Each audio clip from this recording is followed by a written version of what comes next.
They want you distracted, focused on headlines, culture wars, and scandals, while they quietly erase the rights our ancestors fought and died for. This isn't politics, this is a battle for our future, and it's time we expose the truth they've tried so hard to bury. Welcome to Black Voice USA, where we bring you unfiltered news, unapologetic truth, and powerful perspectives that amplify our history, our struggles, and our victories. If you're tired of the lies and ready to wake up, you're in the right place. Let's get into it. For decades, Black Americans have fought tirelessly for civil rights, economic opportunity, and equal protection under the law. From the March on Selma to the halls of Congress, from community activism to national policy reform, progress has been slow, painful, but undeniable. So why is it that in 2025 we find ourselves fighting the same battles all over again? The answer isn't complicated, it's strategic. And Donald Trump, along with the political machine behind him, has played a massive role in that reversal. But this video isn't about partisan politics. It's about the pattern, the policies, the consequences. Because whether you're Democrat, Republican, or Independent, facts don't lie. Let's start with the voter suppression game. During Trump's first term, his administration supported and encouraged sweeping voter ID laws, gerrymandering, and aggressive purges of voter rolls, particularly in predominantly Black districts. They used false narratives about voter fraud to justify laws that made it harder for Black people, poor people, and young people to vote. Sound familiar? It should. It's the same playbook used during Jim Crow, just with a digital facelift. Let's look at Georgia, 2020. After Black voters helped flip the state blue for the first time in decades, Republican lawmakers rushed to pass SB 202, a law that criminalized handing out water to voters standing in long lines, reduced ballot drop boxes, and gave the Republican-controlled legislature more power over elections. Trump didn't just support these efforts, he helped fan the flames of doubt and division that justified them. But it didn't stop at voting. Under Trump, the Department of Justice Civil Rights Division, historically a watchdog for racial justice, was gutted. Investigations into discriminatory policing practices dropped. Consent decrees, which held corrupt police departments accountable, were rolled back or ignored. When asked about police brutality, Trump repeatedly defended officers, demonized protesters, and praised law and order, code words used for decades to justify violence against Black communities. Remember the 2020 protests after George Floyd's murder? Trump didn't meet that moment with empathy or reform. He responded with military force, tear gas, and threats. Peaceful protesters in D.C. were attacked just so he could hold a Bible in front of a church. That wasn't leadership, that was a warning. And it gets deeper. Trump's war on Black rights isn't just about policy, it's about erasure. Education under Trump faced heavy attacks, especially efforts to teach American students the true history of slavery, systemic racism, and Black resistance.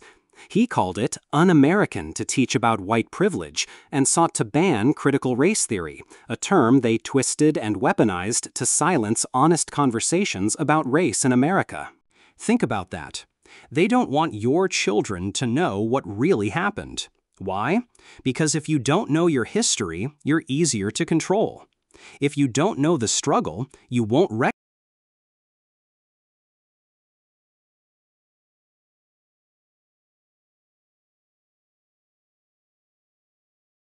recognize when it's happening again. But let's not forget economics.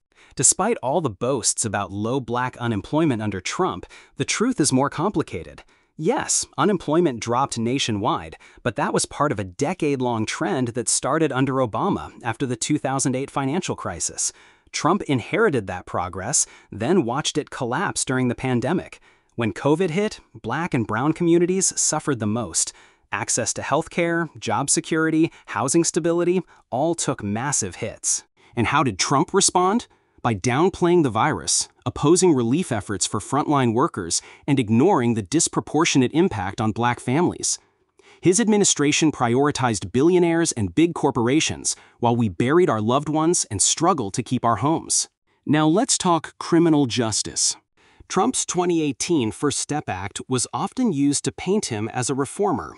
And while the law did bring some positive change, most of it was watered down and limited in scope. The truth is, Trump continued to support harsh sentencing laws, private prisons, and federal executions. In fact, his administration carried out more federal executions in his last year than any president in over a century, disproportionately impacting black men. So when they say he helped free black people, ask them, what about the ones he locked away? Let's move to housing and wealth. Redlining may be illegal today, but its legacy still haunts us, and under Trump, things got worse. His administration tried to dismantle the affirmatively furthering fair housing rule, a policy designed to fight segregation and ensure equal housing access. Trump even tweeted that the rule's repeal would protect suburban housewives from low-income housing. That's not a dog whistle, that's a siren. What he was really saying, keep black folks out. This is structural racism, dressed up in political spin. And what about healthcare? Trump spent years trying to dismantle the Affordable Care Act, which helped millions of black Americans gain access to health coverage. His sabotage efforts led to rising premiums, confusion, and millions of people at risk of losing care. And during a global pandemic, he still pushed to kill the law without offering a real replacement. That's not leadership, that's neglect. Because Trump is back in the headlines, back on the campaign trail, and some of us are forgetting what happened last time. We're told to move on. We're told it wasn't that bad. We're told it's all fake news. But this isn't about feelings, it's about facts. And the fact is, Trump's policies, rhetoric, and appointments harmed black communities in measurable, lasting ways. Let's break it down one more time. Voter suppression? Check. Weakened civil rights enforcement? Check. Support for police brutality? Check. Attacks on black education? Check. Neglect during a pandemic? Check. Economic injustice? Check. Housing discrimination? Check. Mass incarceration? Check. And yet, some still ask, what has he done to us? The better question is, how much more can we take? Let's be clear, Trump didn't create racism in America, but he empowered it, amplified it, normalized it. He gave white supremacists a megaphone, gave police brutality a pass, and gave black America a middle finger. And now, in 2025, with so many states tightening voting laws, banning books, censoring black history, and targeting activists, it's not just about Trump anymore. It's about what he represents. A movement, a mindset, a machine. That's why your voice matters more than ever. This is not the time to check out. This is the time to show up, locally, nationally, digitally, in our communities, in the streets, at the ballot box. Because the war on black rights isn't just political, it's personal. They want us silent. They want us invisible. They want us erased. But we're still here. And as long as Black Voice USA exists, we'll keep speaking the truth they fear the most. If you found this video eye-opening, don't just scroll away. Share it, comment your thoughts, subscribe for more content that digs deep, challenges the narrative, and refuses to stay silent. Now let's dive even deeper. Because Trump's war on black rights wasn't just about law and policy. It was cultural, it was psychological. It was about shaping a narrative where black voices were minimized, black pain was ignored, and black success was seen as a threat. Let's talk about the media. Throughout Trump's rise, he weaponized the media against black Americans. He referred to black-majority cities like Baltimore, Chicago, and Atlanta as disasters, rat-infested, and unlivable. He repeatedly targeted black journalists, calling them nasty, stupid, or accusing them of asking racist questions, simply for holding him accountable. This wasn't accidental, it was calculated. In 2017, Trump famously referred to NFL players kneeling during the national anthem as sons of bitches who should be fired. What was their crime? Peacefully protesting police violence and systemic racism. Not only did he dismiss the core message of that protest, he flipped it, turning a non-violent demonstration into a litmus test for patriotism. Let's be real, for Trump and many of his supporters, patriotism only counts when black people are silent. But Trump's attacks didn't stop at athletes or journalists. He came after black elected officials too. He insulted Congresswoman Maxine Waters, calling her low IQ. He attacked Representative Ilhan Omar and other women of color in Congress, telling them to go back to their countries, even though they are American citizens. He accused Stacey Abrams of being unqualified while supporting clearly less experienced candidates simply because they towed his political line. This wasn't policy critique. This was racist, misogynistic disrespect broadcast to millions. Why does this matter? Because when the most powerful man in the world normalizes that behavior, others follow. Hate crimes rise, online harassment increases, racists feel emboldened, and black people, especially black women, face even more hostility for simply existing in public spaces. Now let's shift focus to immigration, a topic that might seem disconnected from black rights at first glance, but is deeply intertwined. Trump's immigration policies didn't just target Latinos. They had major consequences for black immigrants too, especially those from Haiti, Nigeria, Somalia, and other African and Caribbean nations. In 2018, it was widely reported that Trump referred to African nations and Haiti as shithole countries and said he preferred immigrants from places like Norway. That statement alone revealed how he viewed black immigrants as less desirable, less valuable, and less welcome. His administration also moved to end temporary protected status, TPS, for thousands of Haitian and Sudanese immigrants, many of whom had been in the U.S. legally for decades, building families, businesses, and communities. Ending TPS would have forced them to return to countries plagued by political instability, natural disasters, and poverty. Let's be clear, that wasn't about border security. That was about pushing out black people. So now let's talk about the courts, an area where Trump's impact will be felt for generations. Trump appointed 3 Supreme Court justices and over 200 federal judges, many of whom have conservative records on civil rights. These judges now sit in powerful lifetime positions, shaping everything from voting laws to reproductive rights to affirmative action. And what have we seen? In 2023, the Supreme Court struck down affirmative action in college admissions, a move that disproportionately affects black students. The justices Trump appointed played a crucial role in that decision. This is what generational harm looks like. It doesn't always come with headlines. Sometimes it comes in court decisions that roll back decades of progress with the stroke of a pen. But don't forget, Trump was never alone in this. He had enablers, strategists, billionaire donors, conservative media, and millions of voters who either didn't care about black suffering or were actively rooting for it. His war on black rights was a team effort, and many of those players are still in power. This is why we must stay vigilant.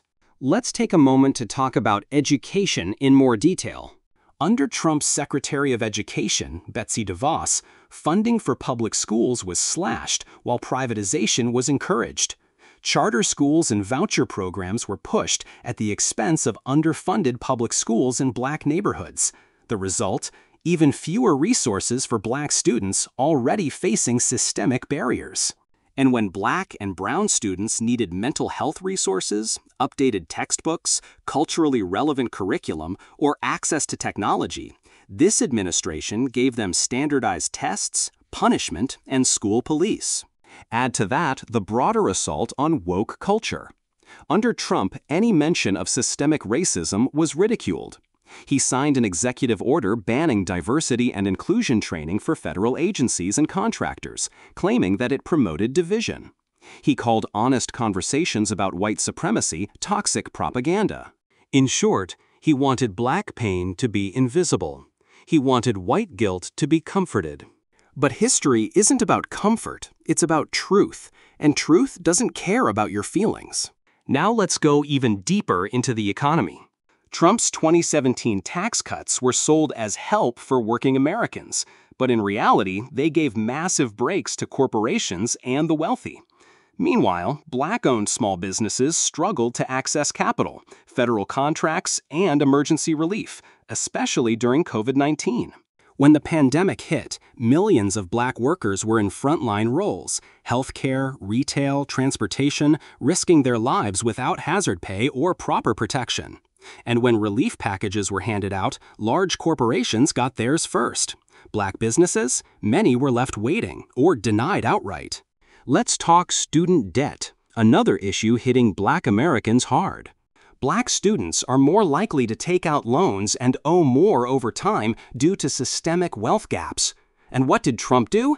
Repeatedly tried to eliminate federal forgiveness programs, roll back consumer protections, and limit income-based repayment plans. That's not economic freedom. That's economic punishment.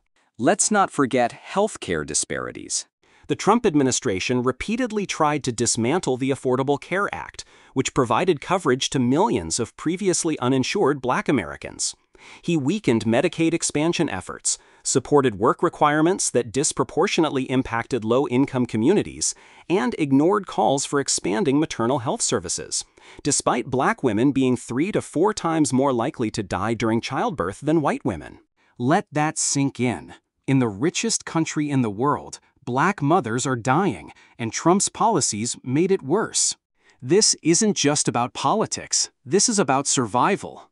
And finally, we need to talk about the culture of fear Trump built, a culture where racists felt empowered, where militias marched openly, where white supremacists were called very fine people, and where Black people who protested injustice were called thugs. That energy doesn't just vanish, it lingers. It infects systems. It shapes public opinion. We saw it in the Capitol insurrection on January 6, 2021, a violent attempt to overturn an election fueled by lies and racism. And even in the aftermath, Trump refused to take responsibility. Some of the very same people who stormed the Capitol had previously threatened Black lawmakers, election workers, and community leaders. This is what happens when you fuel hate and call it patriotism. So, what do we do now? We educate. We organize. We mobilize. We teach our children the history they won't get in school. We support Black-owned businesses. We protect our elders. We vote in every election, local, state, and federal. And we hold everyone accountable, no matter their party or title. Because Black rights are human rights. And when they come for one of us, they come for all of us. Let this video be a reminder. Let it be a warning. Let it be a call to action. Donald Trump may be just one man, but his legacy, his war on Black rights, is bigger than him, and it's not over. The fight continues in courtrooms, in classrooms, in boardrooms, and at kitchen tables. But so do we. Because we are not powerless, we are powerful. And here at Black Voice USA, we will never stop speaking that truth. If this message spoke to you, don't just like the video, live it. Share it, talk about it, question what you hear, dig deeper, and never forget that silence is complicity. Thank you for watching. Until next time, stay strong, stay loud, stay Black, and stay brilliant. Black Voice USA.